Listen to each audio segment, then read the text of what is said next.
This is part 2 of the Craftsman Emerson Gen 2 rebuild series. If you haven't seen part 1, click the link at the top of the screen. In this video, we will be disassembling the motor, the chuck, and then placing everything in simple green. Hello everyone, I'm Jeff, and welcome to my shop. We got a lot to cover, so let's get to it. The motor for this drill press is a Craftsman 113.12130. It's a half horsepower double shaft capacitor start motor that runs at 1725 RPMs. So here I'm just using a 1/2 inch wrench and I'm removing the bolts from the motor mount bracket. Once we get the bracket separated, we're just going to set it aside. Now, when I bought this drill press, the person I bought it from plugged in the motor and the motor did not run. And since I've gotten it home, I've plugged it in and it has run. So I don't know if there's an issue with the capacitor or what, but we're going to go ahead and plug it in and just see if it starts up. So since it doesn't have a switch on the motor, I've got a plug strip under my table there that I've got turned off. I'm going to plug it in, turn it on. And hey, it runs. So just going to listen for the centrifugal switch to click and disengage.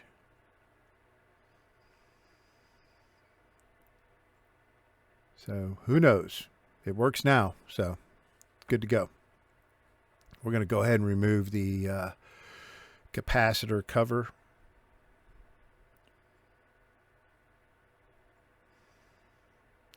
And just like every other screw on this drill press, these are in with some serious force.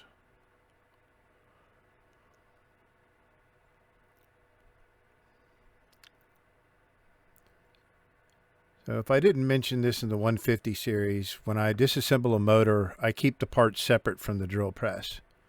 It's not so much that I can get them confused, but the little screws that you have with the motor, I just don't want to get any of them lost or mixed in with the drill press stuff. So that's what these two bins are for.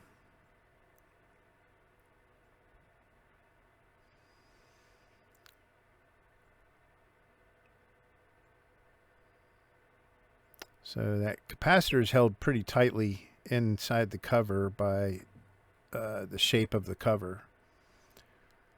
But I was able to wedge it out and get it out of there.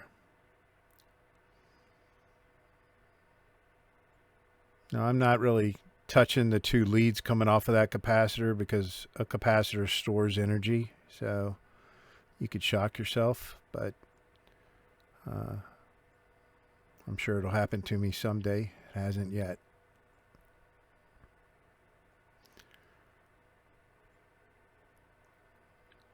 So just like everything else, when I do wiring, if something isn't marked, I mark it. And there are capacitors that are polarized. I have no idea if this is or not, so I'm just marking the two terminals there, and then I'll mark each one of those wires so that I know which one goes to which.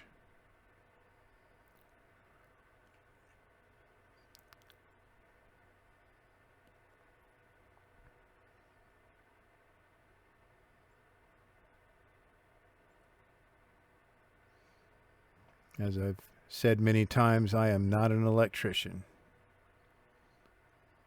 So I'm sure any electricians watching this video will probably be cringing at my crude method of how I keep things straight, but it works for me.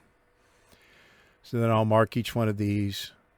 And if you wonder what I'm writing, I'm writing like C1 and C2, so I know that they're capacitor 1 and capacitor 2. And next we're going to go ahead and pull the pulley off of the motor shaft. We're just looking for that set screw. We need a 5/32 Allen wrench. And part of the problem with the motor not running probably has to do with the fact that the pulley is riding directly on top of the bearing cap.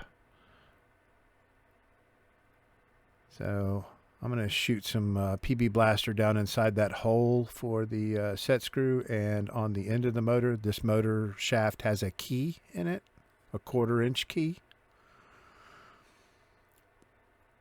And I'm going to attempt to back off the pulley off of that bearing cap. I'm just using a paint scraper here because I can wedge it in there pretty decent. And the pulley moved pretty good. I think we can just use a flathead and just gently twist it in there and get the pulley off of there. Just like that. So the key is inside the pulley.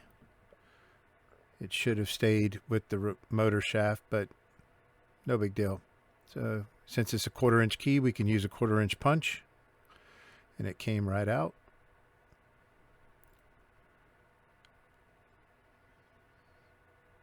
I have no idea what's going on with that. All that black stuff on that pulley.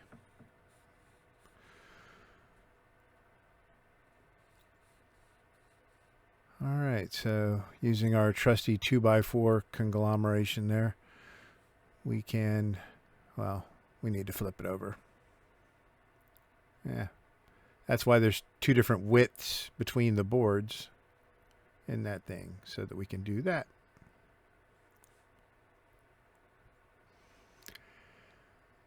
And now we can remove the terminal cover. It's got 2 screws on it.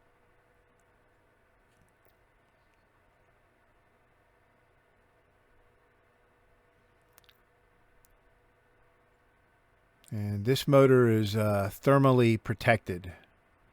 It's got a Klaxon thermal protection switch. It's like dead center of the data plate that you can see there on the top of the motor, or on the end of the motor. What I'm doing now is I'm looking at, there's a diagram on the underside of this terminal cover. Usually it's a sticker, and I took a picture of it with my phone so that I can reproduce it. And then there's a paper diagram. Wow, never seen that before.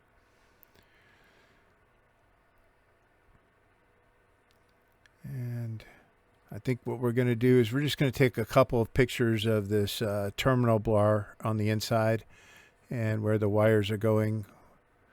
All the wires on this motor are color coded since it's a newer motor than what I'm typically working with. And knowing where they go will be helpful in reassembly. So now we can start pulling the wires. There's the ground.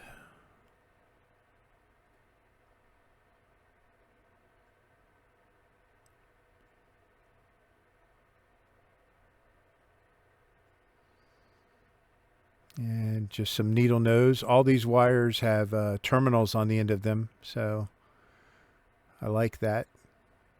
No ring terminals, they're just blade terminals, so that's cool. And thankfully we have vintage machinery because they have an owner's manual for this motor. So the terminal bar does not have any markings on the side that I'm looking at that I can see, so I'm using that diagram, and then I'm going to mark each one of these wires for where they go on that terminal bar. So terminal 1, if this power wire is going to terminal 1, it would just be like T1. And then I may put a T or a B for top or bottom, but I know where the power wires are going, so it's not a problem.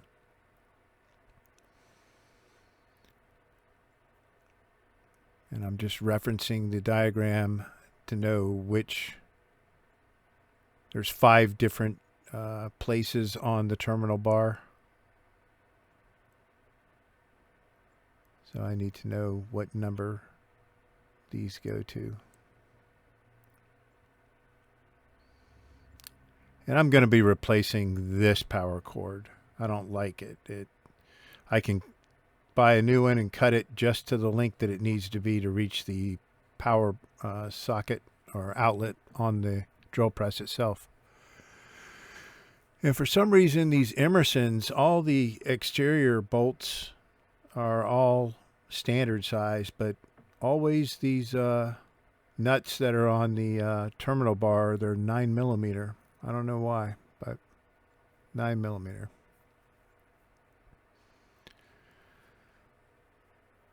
So I'll just continue to pull all these wires up and out and mark them for where they go. And I think we're going to do a cutaway here so that you don't have to watch me messing with this for half an hour.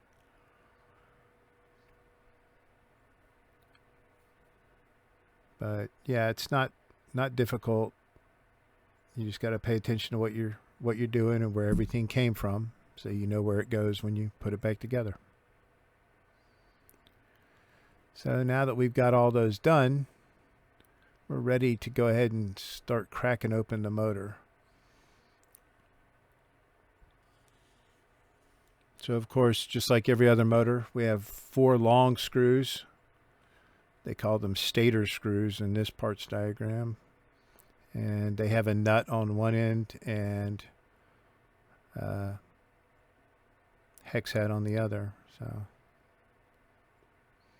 2 different sizes, which is nice. That means I can use my nut driver set.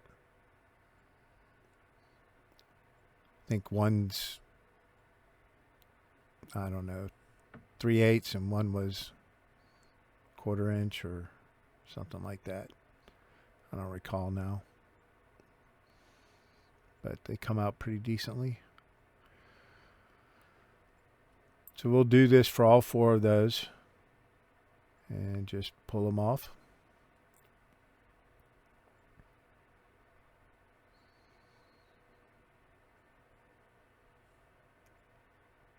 Not real complicated here.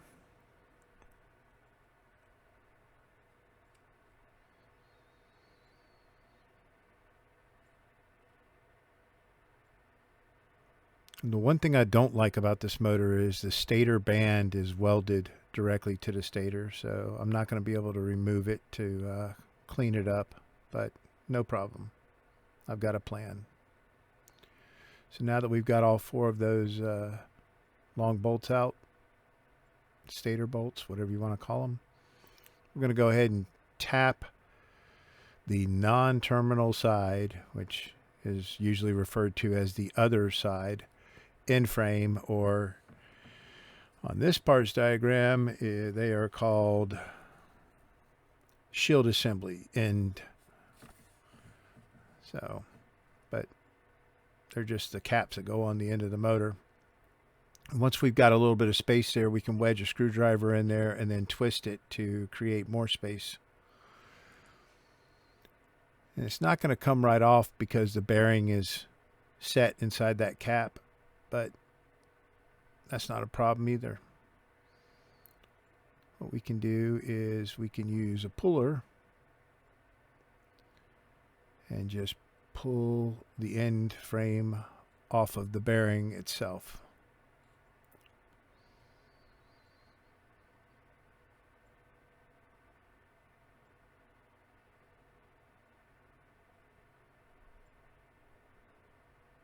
Now, on some of the older motors where you could access the bearings from the outside of the motor, there might actually be a lip on the inside that stops the bearing from going further into the motor.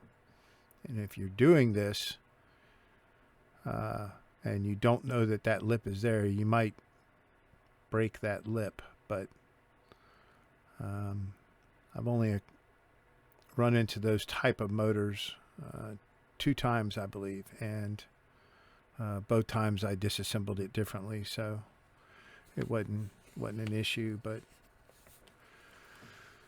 yeah, and that's what I'm looking for right now. And then I see that there's a spring washer here, and it's not on the parts diagram, so we're just going to get a pencil and mark that on the parts diagram that there's a spring washer there.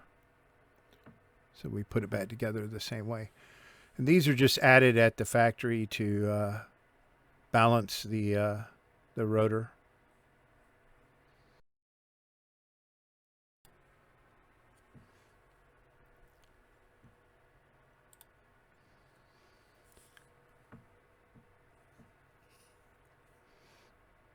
So, yeah, that bearing cap there's pretty bent on the ends, the lip of it.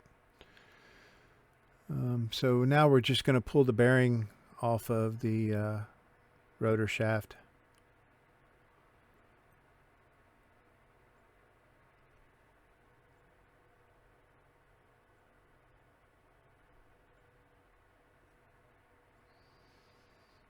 Using a puller. And this is pretty straightforward. I am going to replace the bearings, but if you're careful with the placement of the jaws on a puller, where you're only grabbing the underside of the bearing on the outer race, then it's perfectly fine to pull them this way. If those jaws are canted in any way and they push into the shield on that side, then you can damage the bearing.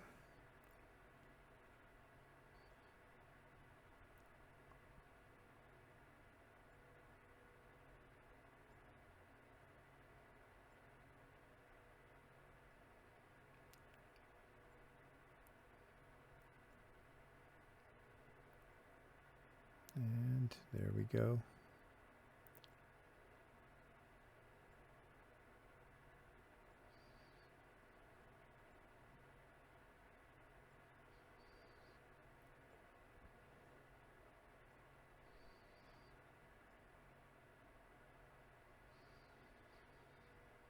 And bonus, we get to use our newly purchased snap ring pliers again. And I get to use a different one this time, the 45 angle.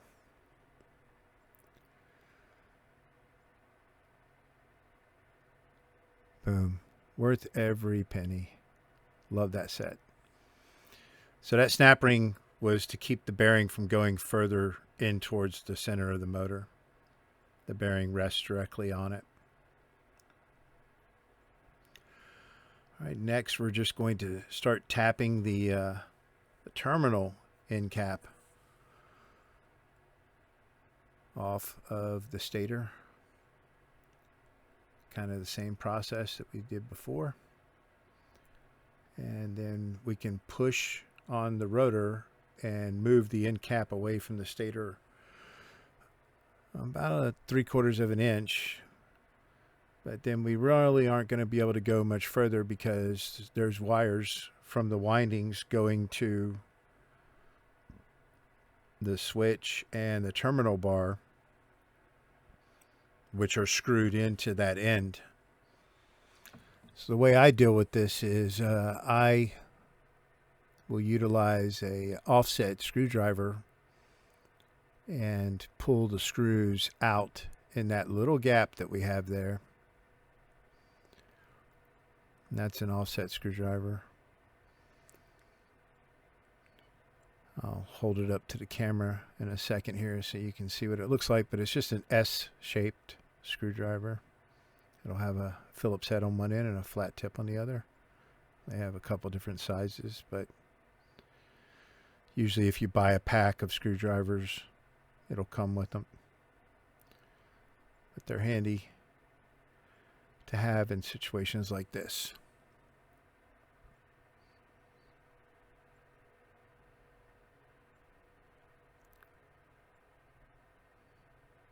So the terminal board or terminal bar is screwed in, and the thermal protection switch is screwed in.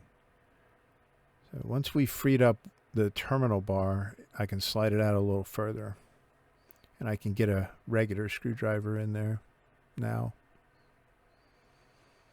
And sorry, I'm in the way.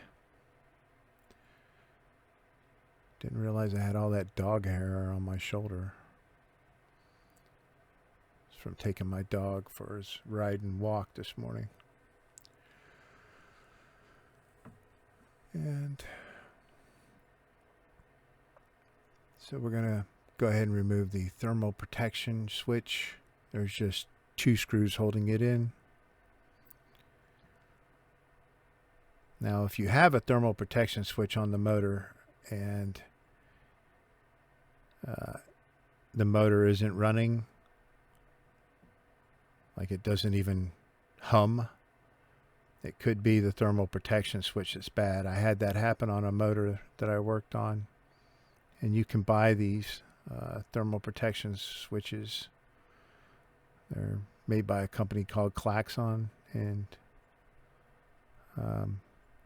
you can get the model number off the one that's in the motor and then call them and they will send you one. Well, you'll pay for it, but they'll send you one. So now I'm just trying to get that switch out and the terminal bar and the thermal protection switch, and then we can set the in-frame and rotor aside. So there's your stator with the switch, the terminal bar, which is directly mounted to the switch, and then the thermal protection switch as well. That's as far as that's getting disassembled.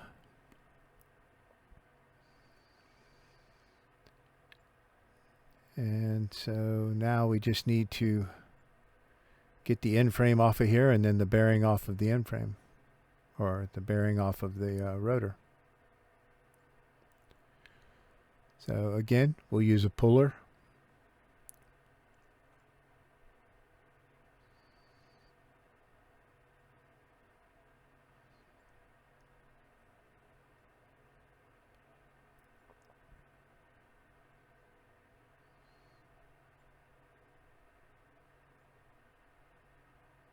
So somebody had messaged me about what kind of pullers I have, and this is just some cheap one I bought off of Amazon, and it's my favorite one. It works great. It's some no-name Chicom brand.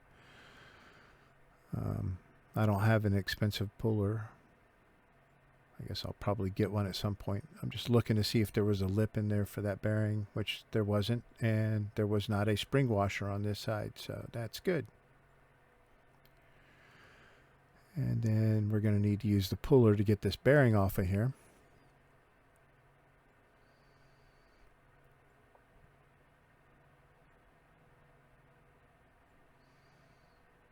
And you can see the centrifugal switch that sits under the bearing.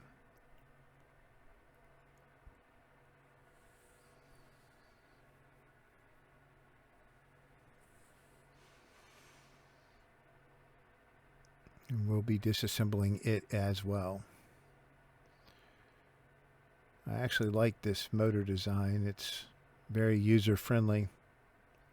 Everything's color-coded with terminals and printed numbers on most of the stuff, and I don't have to bend anything to disassemble this centrifugal switch. So again, another opportunity to utilize the snap ring pliers.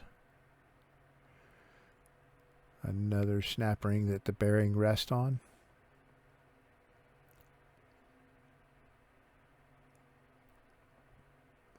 Like so. And I'm just checking the function of the switch.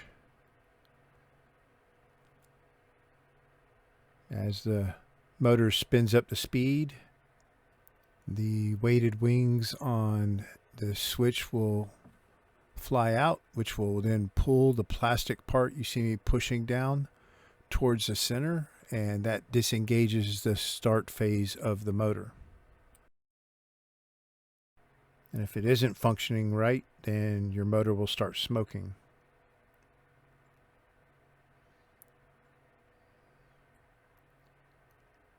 Where it's just stuck in the start phase. had that happen on a motor. So normally these switches just have 2 springs on each side. If you have a motor where the springs are broken or missing, if you've got 1 spring or most of 1 spring, you can kind of figure out the length and the diameter, and then you can just order a replacement from McMaster Car. So I'm just taking some pictures of the 2 wings that fly out on this thing to make sure I can assemble it back properly once we've cleaned everything up. But it comes apart real easy.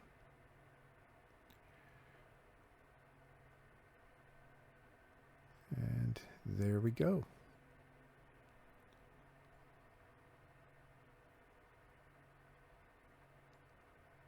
And that's the rotor.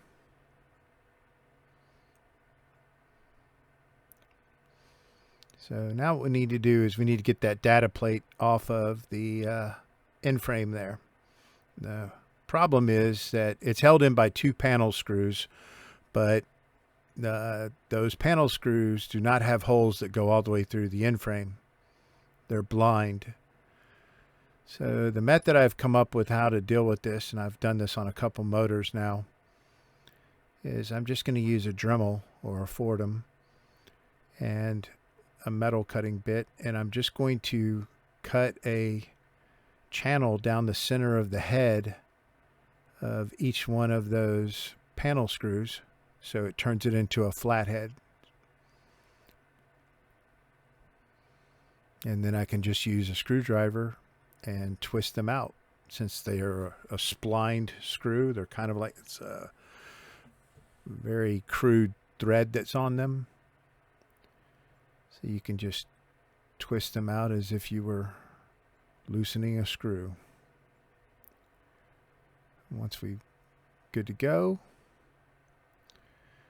just take a flat tip and gently make sure we're not going to break the head off, and twist it out. And there we go. There's one. We do the same thing for the other one, and then that panel will come right off of there. So next we're going to be disassembling the chuck.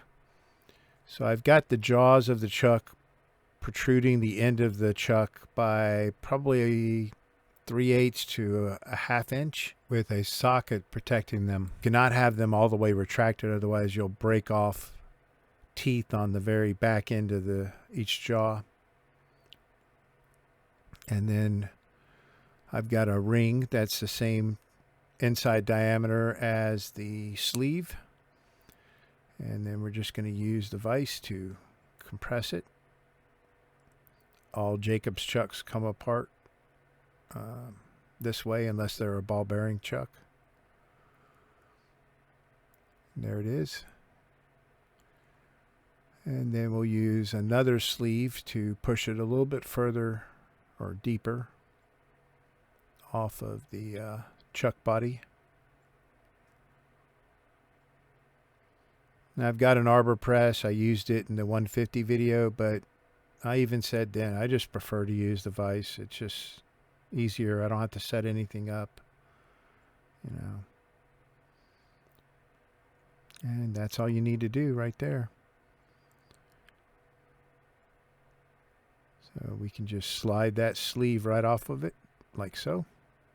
And you've got your split ring on the inside, which of course I'm going to drop half of it again, because that's how I do.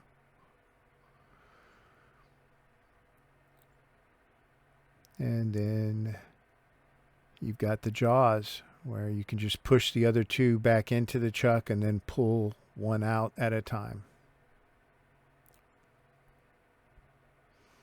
Now, if all this is really stuck, then you can go ahead and soak it in some simple green for 24 hours, rinse it off, soak it in citric acid for 24 hours, rinse it off, and then it should come apart. But not a very complicated thing to do. We are not going to remove the safety collar on that thing because the split ring that holds it on is insane.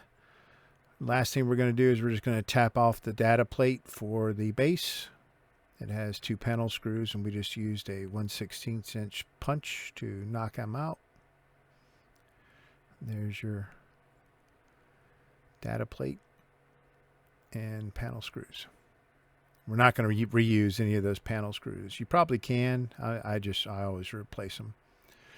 So next we're going to place everything inside plastic bins and soak it in simple green, except anything that has printed information on it. So if it has a decal or printed information, it will not go inside the simple green. And I normally don't put plastic in the simple green either, like the knobs for the feed. I don't put those in simple green. I don't think the simple green would hurt the plastic. I just choose to clean them a different way. So since you can reuse simple green, my simple green is no longer green. It's wonderful caramel color. But we will fill this bin up, and then we will put the small parts in small strainers and set them in there so they don't get lost in the sauce.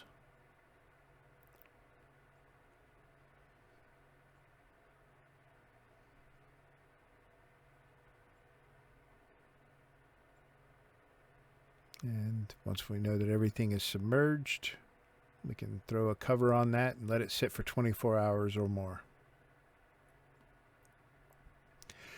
Next, I've got this rectangular trash can that I use for the bases, and the base can fit in it pretty good.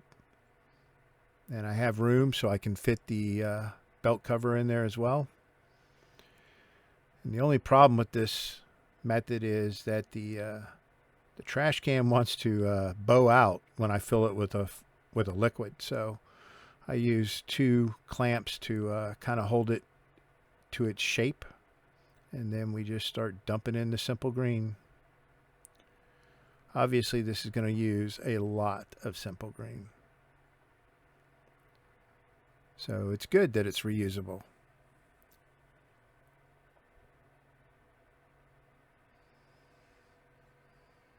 And it's not very expensive. I think it's, I don't know, 20 bucks, I think, per 2.5 gallons. So not bad. Lastly, we have the column. So I wiped it down with some simple green. We could soak it in simple green, but I prefer to just wipe them down and then put them inside my 4-inch PVC pipe that has an end cap on it, and lay it almost flat before you slide that column in there. Otherwise it'll bust the end cap off. And we're just going to go straight to citric acid on this thing and start derusting it.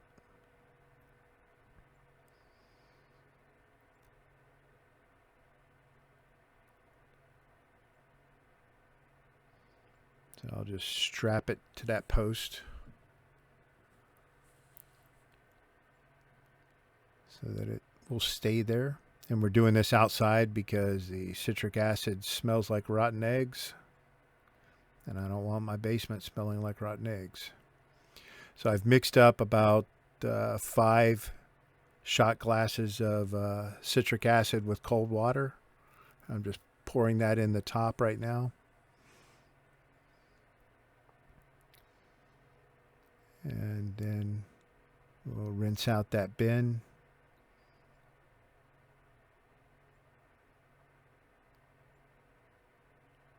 Maybe add a little bit more. I saw some citric acid still in there.